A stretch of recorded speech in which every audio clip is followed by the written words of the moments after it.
Every first Sunday of Lent, my dear friends, recalls or narrates, not just every first Sunday of Lent, but practically during the first week of Lent, it recalls the temptation of Jesus. Our gospel reading for today is taken from the Gospel of Mark, a very shorter narration as to the temptation endured by the Lord after his baptism. But the Gospel of Matthew is a little bit vivid in its presentation. Nga naman, kabantay mo itong kamatiyo na ay dialogue ni Jesus ug ang yawa, di ba? Kaya nung itong ingon giingnan sa Jesus sa yawa, o ikaw anak sa Dios, gamang pan kining bato, o ikaw anak sa Dios, ambak gikan ni kay sawon ka sa mga anghel, o ikaw anak sa Dios, luhod kay ihatag na uning tanang gingharian sa kalibutan. Mao man to ang Gospel ni Matthew. But karon Gospel ni Mark, Saint Mark just describes the temptation of Jesus in 3 sentences. Nevertheless, the Gospel reading for today continues to re-echo a significant turning point in the life of the Lord. His victory over the power of Satan and the power of evil. Brothers and sisters, every time we hear the word temptation, there is something negative that connotes in our mind. Diba? Kadungugan ni kag word nga tentasyon, murag lain imong hunahuna. Diba? Ayaw baya patintal, Father. Diba? Alain ang connotation ni ana. Ayaw baya patintal og laing binuhat, sister, kay makasaon niya ka sa imong kapikas. Ayaw ba ino ni mga anak, ayaw patintal og bisyo, kay basig di ka kahuman og eskwela. Makadungog tag word nga temptation or tentasyon or tintal, what immediately comes into our consciousness is it is an incitement to do evil.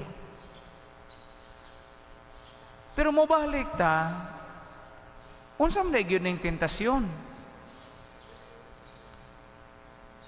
Tanawa na inyong tapad. No. Sama na, grasya na o tentasyon. Unsam man ng tentasyon? Og mobalik ta sa iyang original meaning. The word temptation comes from the Latin word tentare. T-E-N-T-A-R-E, tentare. Unya og hatagan na og English translation, the word tentare means to try or to test. Testing. Sa ato pagtintalong tagitestingan di ita. Muna iyang core meaning. Mabitaw nga sa original nga wording, English translation sa Our Father, do not put us into the test. And sa laing version, deliver us from the temptation. Sa ito pa di ay, literally, ang temptation mismo, dili pa na sa. Kaysa Ebanghelyo karon, imagine ha, tawa sa Ebanghelyo karon, the Holy Spirit led Jesus into the desert to be tempted by Satan. Kinsa may gada ni Jesus paingon dito sa desierto aron tintalon? The good Spirit, the Holy Spirit. Nganong gidaman si Jesus dito sa kamingawan aron tintalon? Ang sabi po, aron sukdon unsa siya kalig-on sa iyang pagkaanak sa Diyos?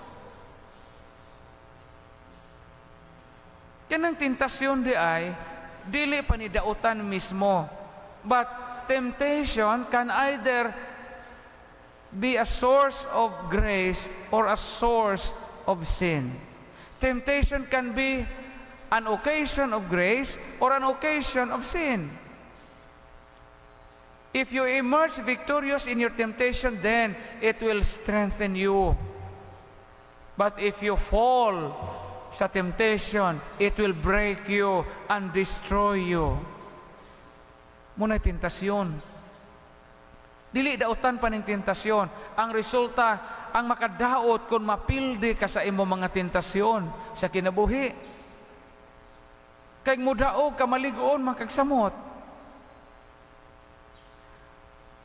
Unsa may nature ang gitawag og temptation.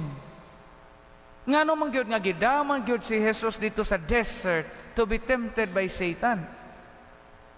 Di pa ba day paigo nga pagbunyag ni Jesus, ingon naman ang God the Father, "You are my beloved Son, in you I am well pleased." Ikaw ang pinangga akong anak, nahimuot ko pag-adyo nimo.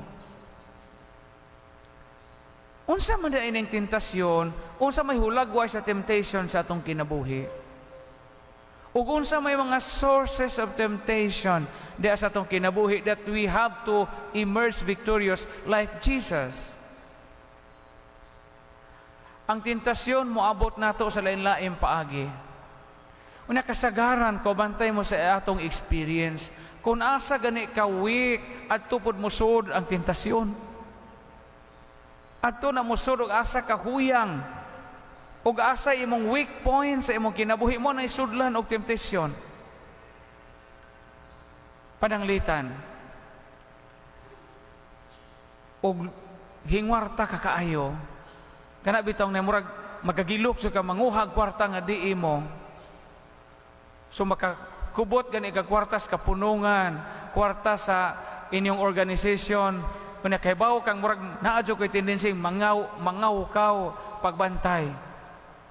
Kaya kanang opportunity nga gihimo kang treasurer, occasion of either sin or grace na nimo. Ana musud ang tentasyon og asa kahuyang.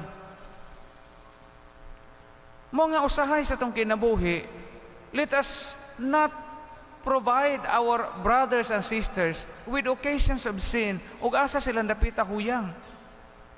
Sa may akong gipasabot, pananglitan ikaw naka-helper.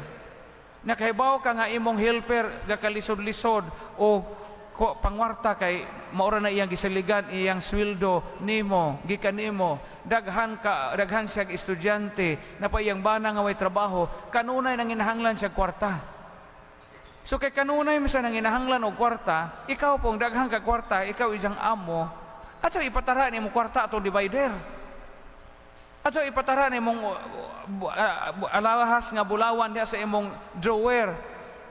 Mahimo ng occasion of sin aning tawhana, kay ngano man kuhang gud sa kwarta. Sa imong gibutangan daghaygayonan nga makasikoy. Muna occasion of sin. Kana bang kita mo imo pahiluna aron makasaha ang ubang tao. Muna occasion of sin. Ingana ang tentasyon mosuod pod sa atong kinabuhi. Parihagod. Og nakabantay kita kang hilig kag pornographic materials kay naanar ba ta karon sa daghanang internet, daghanan ta mga wifi connection sa ato. Na mura pag naanad ka nga ganahan makumutan-aw og mga pornographic materials. So it can be an occasion of sin nimo pananglitan. Na mura pag magagilo ka mo tan-aw jud ko mga nude pictures, mga unsa diha, kabantay makangamo na imong tendency. So mao na imong tendency ayaw pag-open sa mga website nga makapasilitate nimo sa imong ganang nga ganahan kag pornographic materials. And in that way, you free yourself from temptation. Kakining temptation, piskay pa manas primero. Nagmalaang mura kag gikuputan o gaway o kugita. Di na kakalihok. Di na ka makalihok. Mao na first source of temptation kanang giog mga occasions of sin.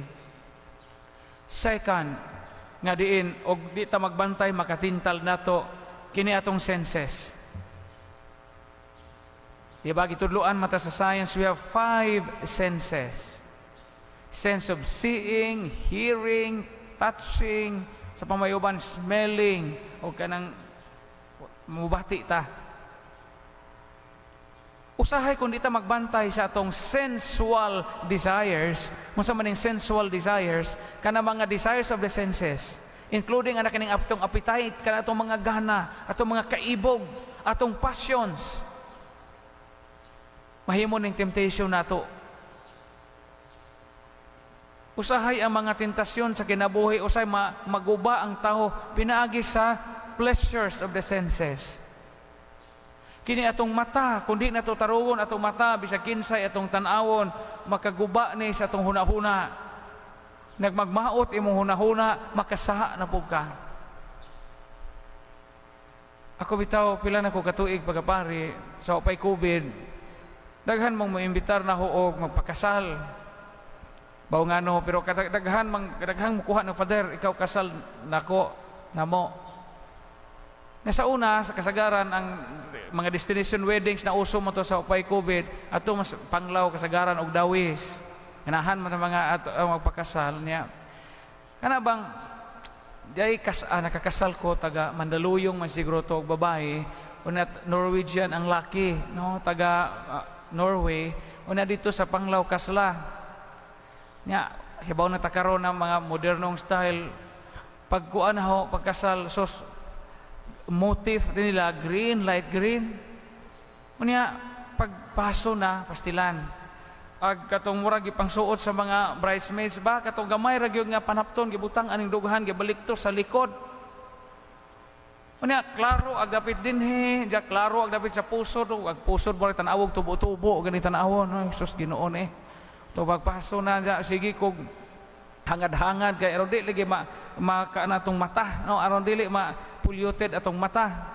Puto sa gihimo, sige og hangad-hangad sa daghang magalansidang simbahan sa Panglao anang Arkuba, no. Hiog tan-aw sa langgam kay aron di ko makakuan lagi sa mga daing mga sinina kay wa po mag-observe og dress code kay ba mga foreigners, they don't care about that. Sige og tan-aw sa lansidang, iniglupad sa lansidang bali, hangad ko dito samtang ga prosesyonal. Ang problema kay inigtan-aw sa mata sa libro kay di na po ko katunong no, asa na mo tong dapita. Asa na mo ko dapita ani naka-amahan namo na makakuate o nakaunsa to iyon ni ana. Magbantay ta kining senses. Kay posible nga musud ang snare of the evil one diha sa atong pananaw, diha sa atong panungog, ug diha sa atong taste. Daghang mga pamaagi nga gamiton ang yawa aron matintal ta. Mao bitaw nga ang simbahan naghatag na to kahigayunan to purify ourselves. Dawa sa kabantay mo sa gospel reading, ingon ang message sa Ginoo sa katubosang part of the gospel karon, repent and believe in the gospel.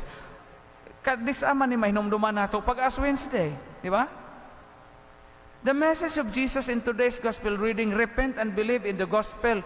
Mao na isulti sa pare pagbadlis na tog abo ag sa Miyerkules, di ba?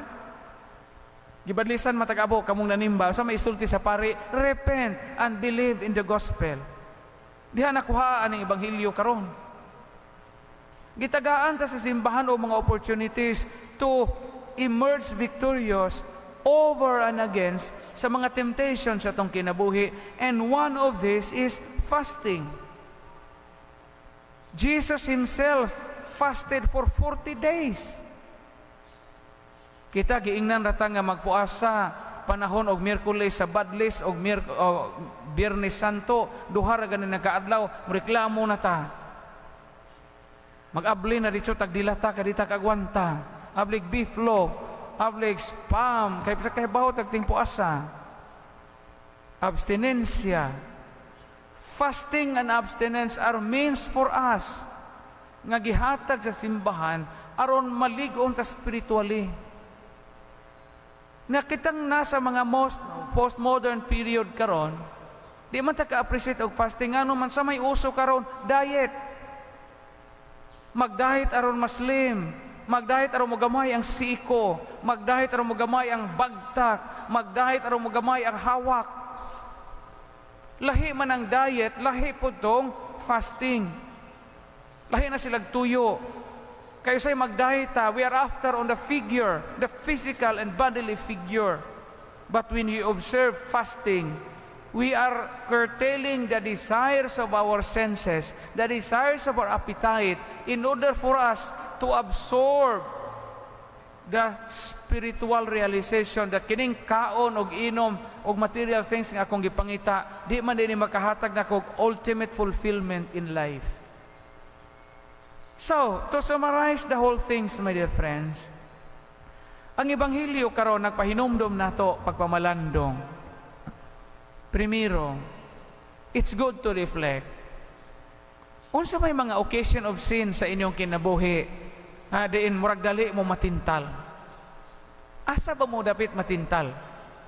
Kwarta, pagbati, inyong temper nga dali mo masuko, dali mo flare up, or relationship. It's good to identify the occasions of sin sa itong kinabuhi. Unya, secondly and lastly, like Jesus, we have to fight against our temptations by avoiding the occasions of sin, by fasting, by abstinence, and by doing works of charity, which remind us as to our obligation to help other people and to self-denial. Amen.